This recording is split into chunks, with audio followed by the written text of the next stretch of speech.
For most of my life, I followed the rules, said the prayers, and lived in fear. Fear of leaving, fear of asking questions, fear of being punished. My old faith was all I had ever known, and yet deep inside me something was always missing. I was always looking for peace, for answers that never came. I had been told that turning to him would lead to being lost forever. I had been taught that the love I wanted was not real. What happened next would change my whole life. My name is Zainab Ibrahim. I was born in a strict religious family in the heart of a small town. My first memories were of my mother covering my head before I even knew why. I grew up hearing the bells ring 5 times a day, and I followed the rules without question. To ask anything was not allowed. My religion was the truth, and we were told that to doubt it was to invite punishment forever. But something inside me never felt right. Even as I bowed my head in prayer, I felt empty. I watched my mother cry at night, worried about everything, and I saw my father, though respected in the community, carry a quiet anger. Faith was supposed to bring peace, yet all I saw around me was fear. Fear of questioning, fear of leaving, fear of even thinking outside of what was allowed. By the time I was 45, I had grown tired of pretending. I tried harder, fasting more, praying longer, looking for the feeling of being complete, but nothing changed. A part of me wondered if there was something more, something I had missed all my life. One day, as I walked home from the store, a man came up to me with a kindness in his eyes that made me uncomfortable. He was a Christian, and he spoke to me about Jesus. "He loves you," he said. "He already paid the price for you." His words moved something deep in me. Could this be true? Could there be a love that asked for nothing in return but belief? I wanted to listen. I wanted to know more, but the fear was stronger.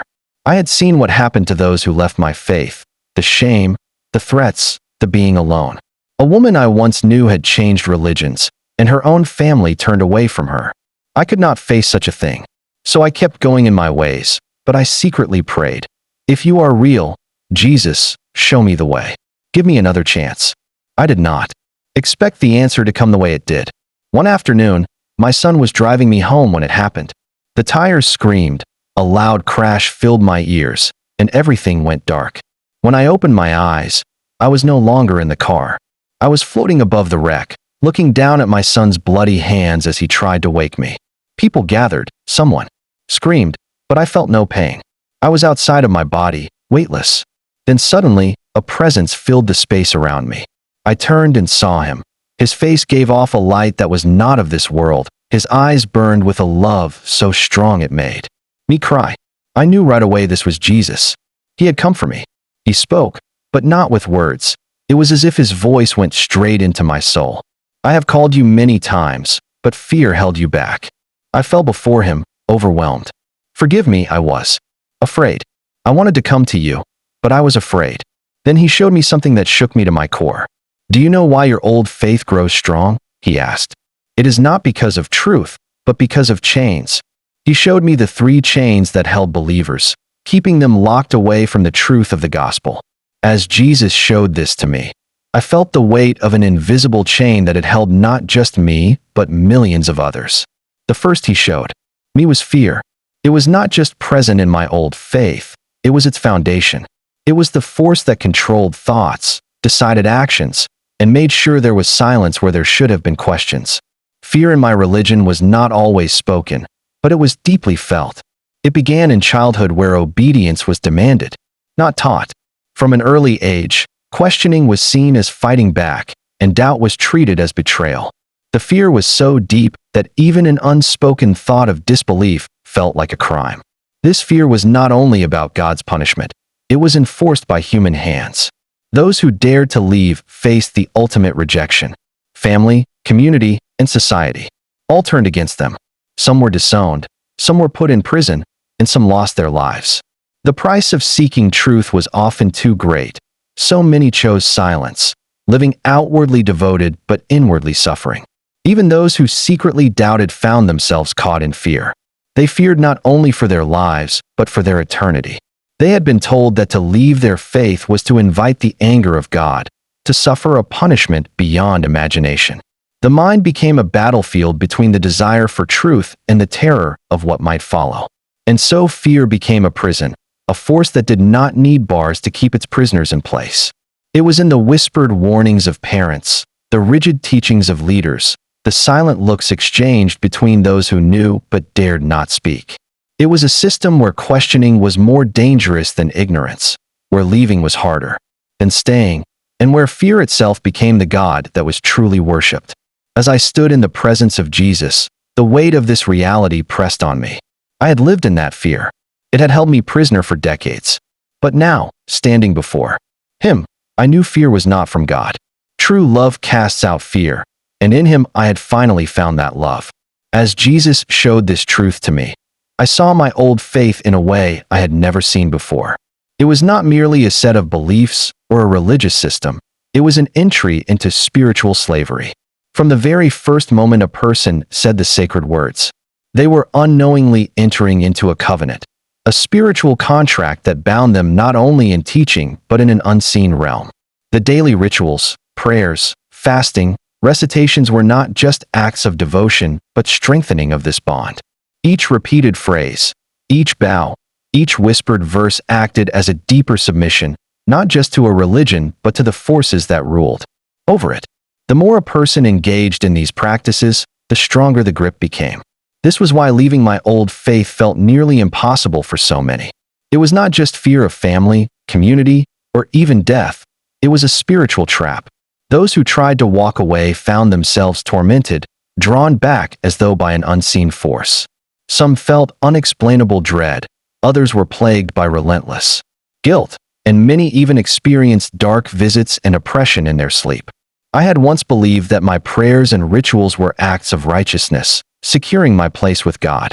But now I saw them for what they truly were, a system designed to entangle the soul, to keep it blind, and to make escape seem impossible.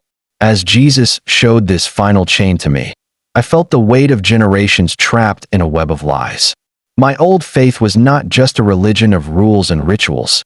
It was a carefully built illusion designed to appear righteous while hiding a deeper darkness.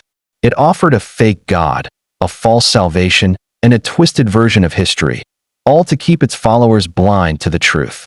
The fake God was one of absolute authority, but no true love. He was to be feared, obeyed, and served, but never known as a father. He was distant, cold, and impersonal, a God who demanded submission but offered no relationship. Unlike the God of the Bible who calls his children sons and daughters, this God kept his followers as mere servants, never truly embracing them. The false salvation was a system of endless trying where righteousness was never assured. Prayers, fasting, good deeds, everything was done in hope, but never in certainty. No matter how devoted, no follower could ever say with confidence that they were saved. They lived in fear, believing their fate depended on the mercy of an unknowable God who could change his mind at any moment. It was a salvation based on human effort rather than divine grace. The twisted history was the foundation that held it all together. It replaced truth with stories designed to keep followers from questioning. It denied the true nature of Jesus, stripping him of his divinity and reducing him to a mere prophet. It changed the past, dismissing the gospel as corrupt while claiming itself as the final revelation. It presented a version of truth that kept its people satisfied, just enough knowledge to feel secure, but never enough to seek beyond it. As I stood before Jesus, I cried. How could they escape when they did not even know they were deceived? How could they seek freedom when they had been taught that slavery was righteousness? He looked at me with a sorrowful love and spoke words that burned into my soul. Only by the truth, and the truth is found in me. Then, like a rushing wind, I was pulled back. I gasped as my eyes flew open, and I found myself in a hospital bed. My son was there, relief flooding his face as he called for the nurse. The days that followed were filled with both joy and sorrow. I gave my life to Christ openly, and as I feared, the rejection came quickly. My family turned away from me. My son begged me to take it back, but how could I? I had seen him. I had heard the truth. I had been given another chance, and I would not waste it. Even now, as I walk this path, I know it will not be easy, but I am no longer afraid. The chains that once held me have been broken. I belong to Jesus, and in him I have found the peace that my soul longed for all those years. Many people are trapped by fear, spiritual bondage, and deception. Leaving their old faith is not just a decision. It is a battle against everything they have ever known. Fear keeps them silent, spiritual forces pull them back, and deception blinds them from the truth. As Christians, we must approach them with love, not argument, understanding that fear controls them. We must pray hard because their struggle is spiritual, not just intellectual, and we must show them the true Jesus, not through debate, but through lives that reflect his grace and truth. This is not just about knowledge. It is about spiritual warfare and patient love. Only Christ can break the chains, but he calls us to stand in the gap. Will we? Friends, this brings us to the end of today's story. Kindly like and share this video with your friends and families. Kindly subscribe to our channel and turn on your notification bell icon to be the first to get updated anytime we upload a new story sent to us. Remain blessed.